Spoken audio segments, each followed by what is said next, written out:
In the 7th and 8th centuries, the western Mediterranean was rocked by raids from new conquerors. This time, the rapid expansion came at the hands of the Umayyad Caliphate, a powerful Muslim state that was sweeping across territories and peoples with startling speed.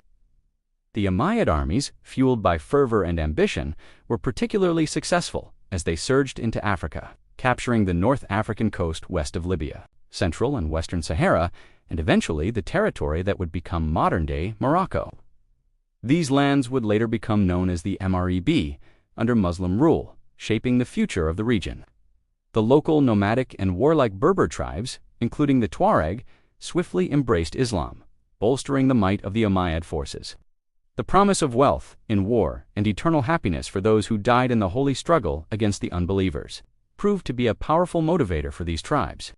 As they rallied behind the banners of the Caliphate, the Mediterranean world was forever altered by their advance. The rapid rise of the Muslim conquerors in the African Mediterranean was not just a testament to the Umayyad military might, but also to the crumbling Byzantine Empire. During the 7th century, the Byzantine state was suffering from deep internal crises. Palace coups, civil wars, and devastating religious conflicts plagued its leadership. But the final blow to Byzantium's power came from within, as the aftermath of the Justinianic plague killed a staggering 25 to 40% of the Mediterranean population. The once mighty Byzantine Empire was significantly weakened, and its ability to resist outside forces crumbled. At the same time, the kingdom of the Visigoths on the Iberian Peninsula was in decline. Tensions ran high within this kingdom, where the Visigoths, a people who comprised only about 6% of the population, held the majority of noble positions and key offices, despite their relatively small numbers. The Visigoths ruled over the much larger Romanized Iberian population, and this imbalance sowed resentment. The Visigothic nobility, with their long-standing dominance, clashed with the native Iberians, who had become Romanized over the centuries and adopted much of the Roman way of life. For decades, the Visigothic rulers pursued policies that favored their own people, systematically excluding the native Iberians from political and military power. While the Visigothic elite enjoyed privileges, the common Iberian people, most of whom were farmers and peasants, faced harsh conditions. The Visigothic nobles enjoyed the benefits of their dominance, but the resentment of the Romanized Iberians was palpable. It wasn't until the 7th century that some of the laws discriminating against the native Iberians were finally repealed, though by this point the kingdom was already embroiled in internal struggles. The internal divisions within the kingdom became more pronounced as the Visigothic nobility engaged in fierce struggles for land, power, and political influence. These aristocratic factions, deeply entrenched in rivalries, frequently used violence and intrigue to advance their own interests. The Visigothic kings, who were supposed to provide stability and unity, were often powerless to stem the tide of internal conflicts. They were regularly the victims of palace coups, poisoning, and assassination. The nobility, instead of serving as loyal protectors of the king, became the king's greatest threat. The political situation became so unstable that the Fifth Council of Toledo convened to address the kingdom's many crises and enacted laws that focused primarily on protecting the king and his family from the constant threat of assassination or usurpation. This was an acknowledgement of the deepening instability, yet it did little to stem the tide of turmoil that was tearing the kingdom apart. At the same time, the Visigothic kings maintained a policy of discrimination against the Jews, which only worsened the kingdom's situation. The Jews were an essential part of the economy, serving as merchants and craftsmen, and their exclusion from full participation in the state weakened the kingdom's economic ties with the rest of the Mediterranean world. Moreover, the harsh treatment of the Jewish population pushed them to seek protection elsewhere. In 694, the Visigothic king Wumba declared that the Jews were slaves of the king, their property and children confiscated.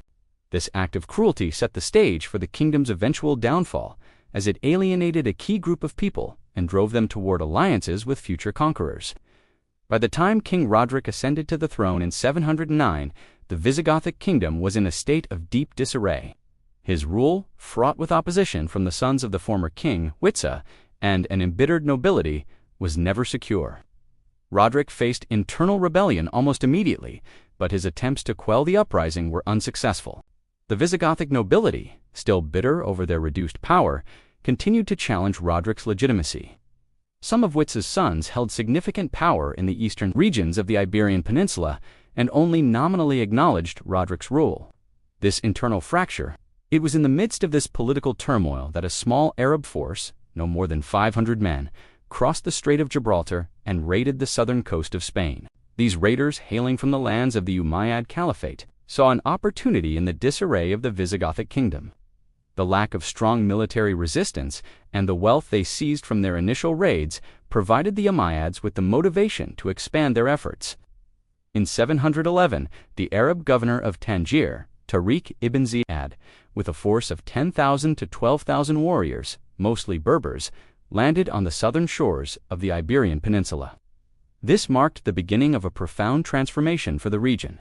King Roderick, who had already been weakened by internal dissent and rebellion, decided to confront the Muslim forces with an army estimated to number between 10,000 and 20,000 soldiers. The two forces met at the Battle of Guadalete. The Visigothic army, though larger, was unprepared for the fierce onslaught of the Muslim forces, and the result was a catastrophic defeat. The Christian and Arabic chronicles provide different accounts of the causes of the defeat, but many attribute it to betrayal from within the Visigothic nobility, particularly from the sons of Witza. The Visigothic forces were not only overwhelmed by the military might of the Umayyads, but they were also struck by internal treachery that weakened their resolve. The battle was decisive. King Roderick, along with much of the Visigothic nobility and warriors, perished on the battlefield. The defeat left the kingdom in disarray, and the power vacuum allowed the Muslim forces to seize control of the largest cities in southern Spain, including Malaga, Seville, Granada, and these cities, which were once strongholds of Visigothic power, fell swiftly to the advancing Umayyad armies, who employed both force and diplomacy to secure their conquest. In April 711, the stage was set for a confrontation that would alter the course of Iberian history. The Arab governor of Tangier, Tariq ibn Ziyad, a military leader of exceptional prowess, led a force of 10,000 to 12,000 warriors, predominantly Berbers, across the Strait of Gibraltar. King Roderick, having ascended to the Visigothic throne just 2 years earlier in 709, found himself facing a daunting challenge. With an army ranging from 10,000 to 20,000 soldiers, Roderick believed he could repel the invaders. But little did he know the Visigothic kingdom's internal divisions, coupled with the fierce unity and determination of the Muslim forces, would lead to a devastating defeat. The Battle of Guadalete unfolded with the swiftness of a storm. Despite the Visigoths' numerical advantage, the internal dissent within their ranks, especially the betrayal by elements of the Visigothic nobility, left them vulnerable. According to Christian and Arabic sources, some of Roderick's nobles, particularly the sons of Witza, who had been a previous king, may have secretly collaborated with the invaders. The fracturing of the Visigothic leadership, combined with the tactical brilliance of Tariq ibn Ziyad, turned the tide against the Visigothic forces. As the battle raged, Roderick, along with much of the Visigothic aristocracy and army, was either killed or captured.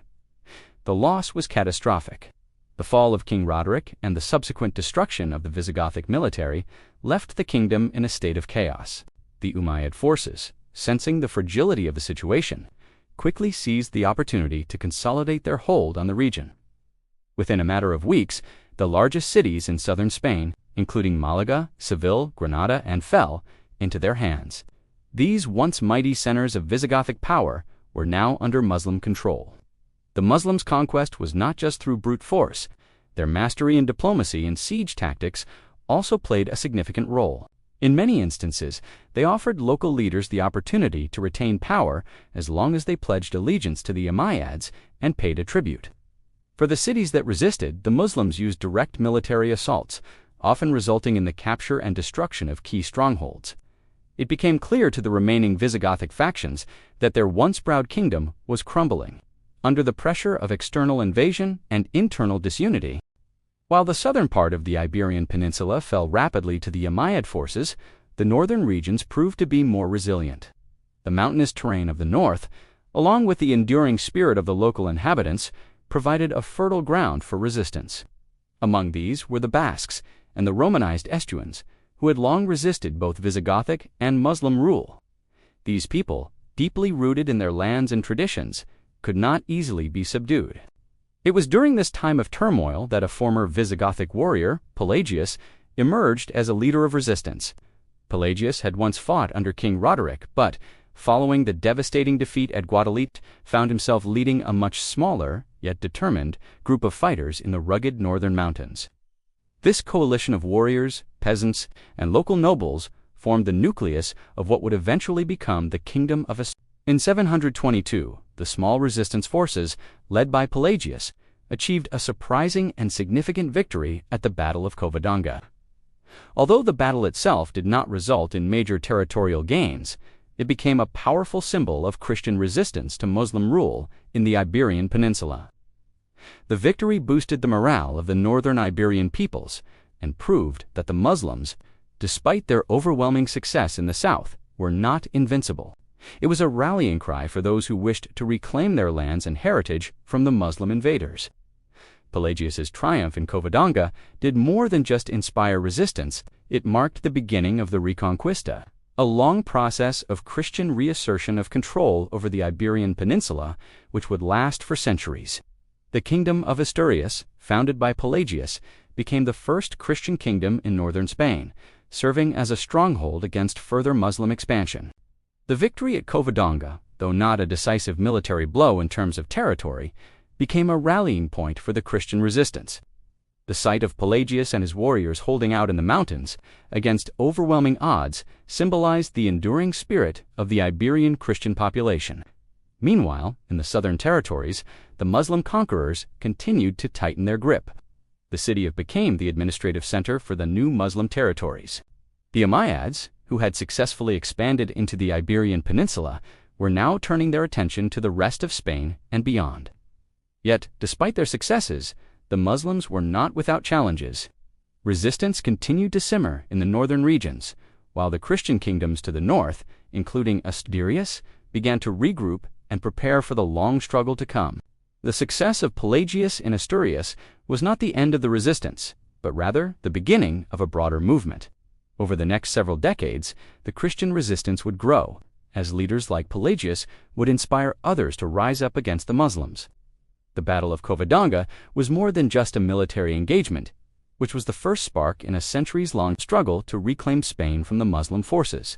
The journey of the Reconquista, which would span nearly 800 years, had begun. By 750, the Umayyad Caliphate, which had once swept across vast swaths of the Mediterranean and Iberian Peninsula, was facing a seismic shift. A coup within the Umayyad dynasty resulted in the rise of the Abbasid Caliphate, bringing with it a brutal political upheaval. Most members of the Umayyad family were massacred, and their once stable reign was shattered. This political upheaval would prove pivotal, not just for the Caliphate, but for the future of Spain as well. The Muslim grip on the Iberian Peninsula now seemed uncertain, and the stage was set for another figure to rise to power in the wake of this great political storm. One of the few survivors of the Umayyad dynasty, Abd al-Rahman, fled from the turmoil in the Maghreb North Africa and made his way to Iberia. At first, his hopes seemed dashed by the many failures he encountered upon landing in Spain.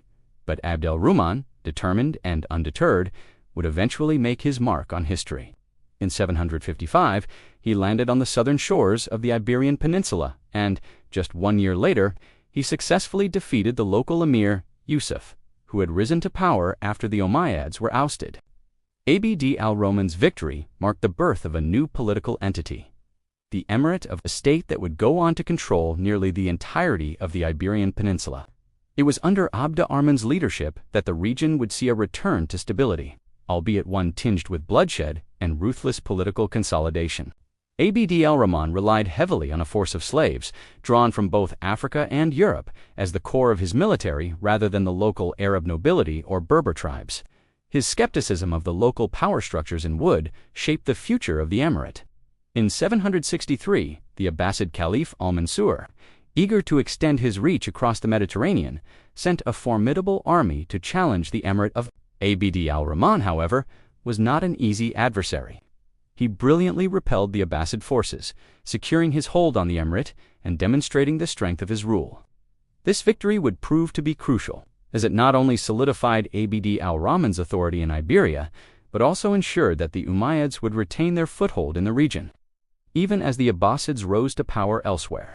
By 929, Abd al-Rahman III, a descendant of Abd al-Rahman I, declared himself caliph of an act that symbolized the immense power and autonomy of the emirate. This declaration marked the beginning of a golden age for the region. Under Abd al-Rahman III became one of the most prosperous cities in the world. The city's wealth grew exponentially, fueled by both the military conquests of the caliphate and the thriving trade routes that passed through Al-Andalus. It became a cultural hub, attracting scholars, philosophers, poets, and artists from across the Muslim world.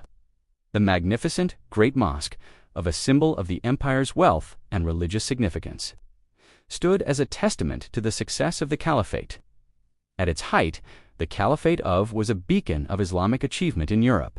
Its political influence spread far beyond Iberia, with the caliph holding sway over vast territories across the Mediterranean. The city with its beautiful architecture, vibrant culture, and advanced knowledge, stood as a symbol of the flourishing of Islamic civilization. Under Abd al-Rahman III became the most powerful city in Western Europe, a center of intellectual and artistic activity that far surpassed any other European capital at the time. Yet, despite these remarkable achievements, the Caliphate was not without its challenges. Although the city's prosperity and cultural vibrancy reached unprecedented heights, there were deep divisions within the society that would eventually contribute to the state's downfall. Internal dissent between the Arab and Berber factions, combined with tensions among the Islamic nobility, undermined the stability of the caliphate. The emirate, once united under the banner of Islam, became increasingly fractured as local powers vied for control.